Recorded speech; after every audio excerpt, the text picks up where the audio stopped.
Bonsoir à tous et bienvenue sur Maritima TV. On commence ce journal dans l'émotion. C'est un décès qui a marqué la région mais aussi le pays, celui de ce chauffeur de VTC tué par un adolescent de 14 ans. Mais Nessim Ramdan était également un passionné de foot. Au poste d'attaquant, il a notamment joué à Fos-sur-Mer en 2016 et à Sifour qui restera son dernier club. Ces deux équipes s'affrontaient justement au stade Parsemin de Fos pour tenter de passer le 5e tour de la Coupe de France. L'occasion de rendre hommage à leurs joueurs communs avec notamment une minute de silence. Michel Montagne était sur place. Ce sont deux équipes qui sont en deuil aujourd'hui. Le SMOS, puisqu'il a évolué dans notre club de 2016 à 2018, mais Sifour le Brusque aussi, c'était leur capitaine d'aujourd'hui.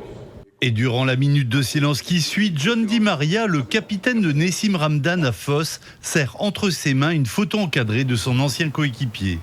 Moi j'ai envie de dire que le footballeur et l'homme se ressemblaient, c'était une personne entière. C'était malheureusement par le passé, mais c'était une super personne, c'était quelqu'un de bien, c'était une belle personne. Quand tu as appris ça, qu'est-ce qui s'est passé dans ta tête? Ça paraît pas réel, ça paraît pas vrai, c'est impensable finalement, on ne peut pas penser à ça. Le gars il va travailler, il laisse sa famille le soir, il fait ça pour sa famille et il revient pas chez lui parce que c'est quelqu'un qui travaillait énormément, qui bossait, qui n'était pas avare d'efforts sur le terrain, qui ne l'était pas aussi dans sa vie privée pour sa famille. Comme le souligne Mathis Poujol, jeune milieu de terrain de Sifour, l'annonce de la mort brutale de son coéquipier a sidéré tout le monde. Quand on a su que c'était lui, on n'y a pas cru, mais comme tout le monde, parce que c'était un homme exemplaire sur le terrain, en dehors, coach, joueur, tout. Il était exceptionnel. Il aurait dû être là pour jouer et malheureusement il n'est pas. Mais voilà, l'information a vite circulé parce que c'était vraiment un homme emblématique de l'équipe et encore plus du football amateur dans la région. Sifour l'a finalement emporté au tir au but, l'occasion d'un dernier hommage dans les vestiaires. Félicitations pour votre match, pour la qualification les gars, mais surtout, vous avez rendu hommage à Nessim de la plus belle manière. Aujourd'hui, vous n'avez pas joué à 16, aujourd'hui on a joué à 17. Félicitations pour lui, de là-haut il est fier de nous. Bravo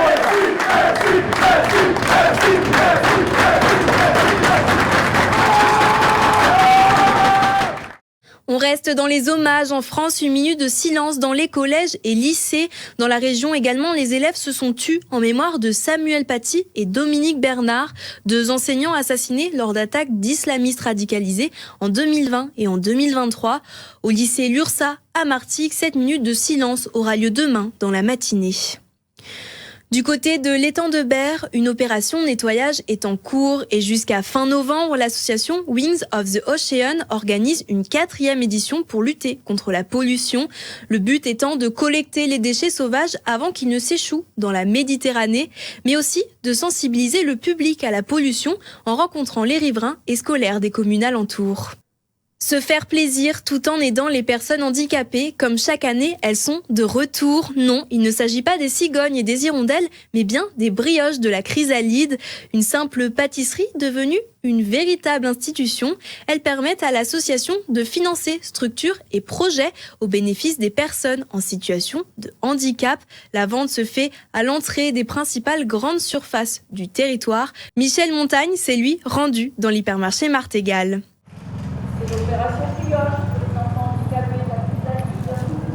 Cette année, les brioches s'arrachent comme des petits pains. En 1 heure, une cinquantaine sont déjà vendues au prix minimum recommandé de 6 €, mais il n'est pas rare que les acheteurs arrondissent avec largesse. La motivation est très présente puisqu'on a dans notre famille un jeune handicapé qui justement est à la Chrysalide. Pas du tout dans cette région, en Franche-Comté. On connaît le problème et on est très content de pouvoir aider l'association.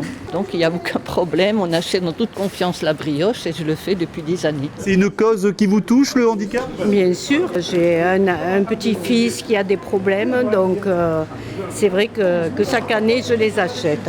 Je la prends tous les ans et puis j'ai des amis proches qui sont concernés par la Chrysalide, alors donc ça fait partie de ma petite contribution. J'ai toute confiance, oui. Il n'y a pas de problème. En général, les acheteurs font donc entièrement confiance à la Chrysalide, une association solidement enracinée dans le territoire et qui affiche sa transparence. Tout coûte énormément cher et la construction d'établissements. On est en attente de construire un établissement pour les autistes à Fos. Nous avons déjà le terrain, mais on attend bien sûr toutes les autorisations et tout le reste. Et l'argent aussi. Et l'argent, bien sûr. D'où les brioches. D'où les brioches. La vente a démarré ce matin et se poursuit jusqu'à dimanche. Grande surface de Martigues, Istres, Châteauneuf ou encore Port-de-Bouc. Pour participer à ces beaux projets, il ne vous reste plus qu'à manger de la brioche. Et ils étaient quelques dizaines samedi à se rassembler à l'appel du collectif Solidarité Palestine de Martigues. Tous étaient venus manifester contre l'escalade guerrière qui s'amplifie à Gaza et depuis quelques semaines au Liban. Sur place, Michel Montagne a donné la parole à plusieurs femmes militantes de longue date pour la paix. C'est pas une guerre de religion, c'est une guerre de territoire puisque la Palestine va finir par ne plus exister. Et il commence à en devenir de même pour le Liban puisqu'il est menacé de voir son territoire agressé comme le territoire de Gaza. Déjà, Gaza, c'est une prison à ciel ouvert. Il y a beaucoup de Martigaux qui sont allés à Gaza. C'est difficile, mais ils sont allés et ils ont témoigné. Je fonctionne juste comme une maman, comme une grand-mère. Et quand je vois qu'on tue impunément des enfants, des femmes, des vieilles personnes, là c'est plus supportable. Donc je manifeste depuis l'âge de mes 16 ans, j'en ai 59. Le peuple israélien est partagé, il y en a qui sont pour continuer la guerre, mais il y en a qui sont des pacifistes qui vivent durement cette situation. Alors on est pour la libération des otages qui sont détenus par le Hamas, on est aussi pour la libération des prisonniers palestiniens, mais on est pour que le peuple palestinien qui souffre, les civils souffrent, ils ont droit à un pays. Donc il faut absolument cesser le feu. Toute la planète le réclame, cesser le feu. La guerre, elle a des règles, monsieur. La morale, ça existe, on doit respecter l'être humain. On n'est pas du tout antisémite. Israël, c'est un pays comme un autre, mais ils ont un gouvernement qui se conduit de façon scandaleuse sur la planète. Ces gens vivent dans la rue, dans la boue, sans soins. On tue les médecins qui soignent les gens. On tue tous ceux qui viennent au secours des autres, monsieur. Que fait le monde? A-t-il perdu la tête? Mais au nom de quoi faisons-nous cela, monsieur? Moi, j'étais allée en Israël en 64. Vous vous rendez compte? Israël n'était pas comme ça. De toute façon, toutes les guerres ont une fin. Et il faut une solution diplomatique. Nous essayons de lutter pour que la paix vienne dans la tête et le cœur de tous ceux qui nous gouvernent. On doit travailler pour la paix. La paix. Samedi, à Marseille, se déroulait également un rassemblement de solidarité organisé par le collectif pour le Liban devant le consulat général du pays. À Martigues, c'était la pagaille en centre-ville. La circulation était très compliquée ce samedi, due à plusieurs voies du viaduc fermées. Les voitures étaient obligées de se rabattre dans le centre pour traverser le canal, entraînant de gros et inhabituels bouchons. Alors il fallait s'armer de patience, près de 45 minutes pour faire 1 kilomètre. Sur le viaduc, des engins de chantier, eux, s'activaient. Direction Marseille, maintenant dans le 15e arrondissement où un bus de la RTM s'est encastré dans la clôture de l'hôpital prison. 7 passagers étaient à bord ce lundi matin lorsque le chauffeur aurait perdu le contrôle. Le bus a brutalement quitté la chaussée pour finir sur le parking du service psychiatrique de l'hôpital Nord. Seul le chauffeur a été légèrement blessé. Il a été pris en charge par les marins-pompiers de Marseille.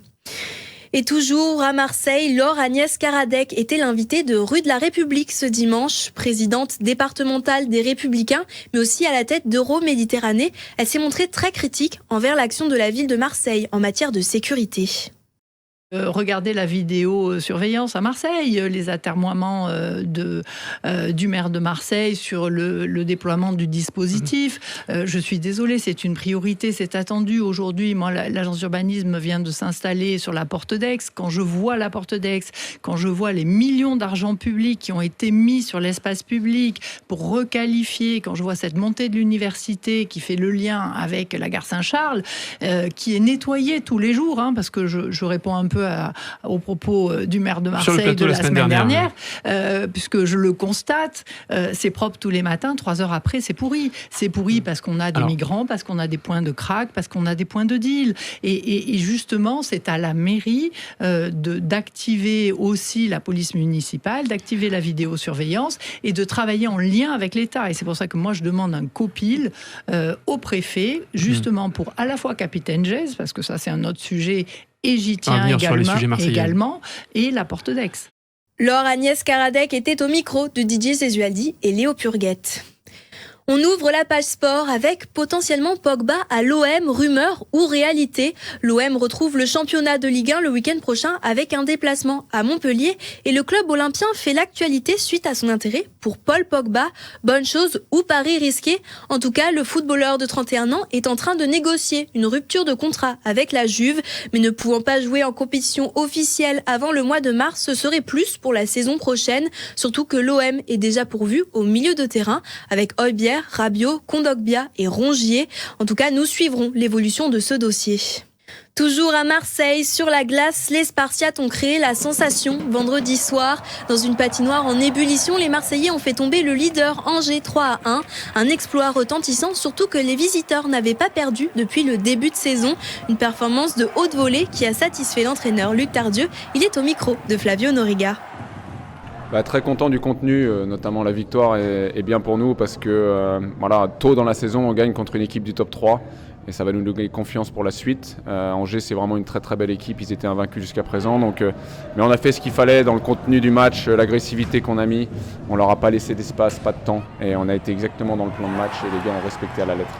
Les occasions et les temps forts on les a concrétisés, nos temps faibles on a réussi à faire le dos rond, notre gardien a fait aussi un excellent match, il a fait des arrêts pour nous rassurer.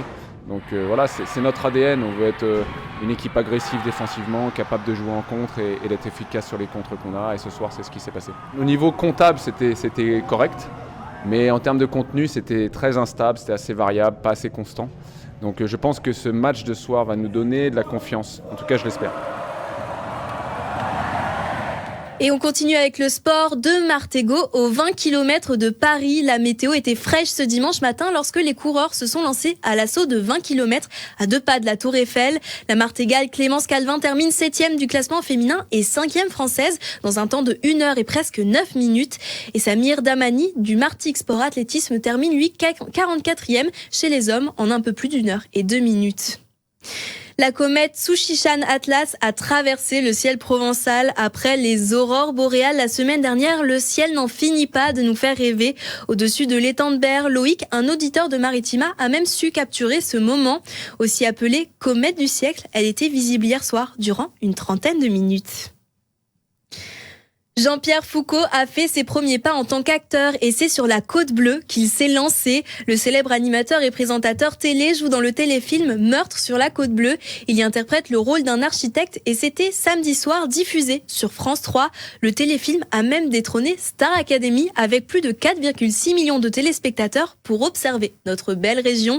Le tournage avait eu lieu l'année dernière en octobre et novembre dans le département. C'est la fin de ce journal. Je vous souhaite à tous une belle soirée sur Maritima.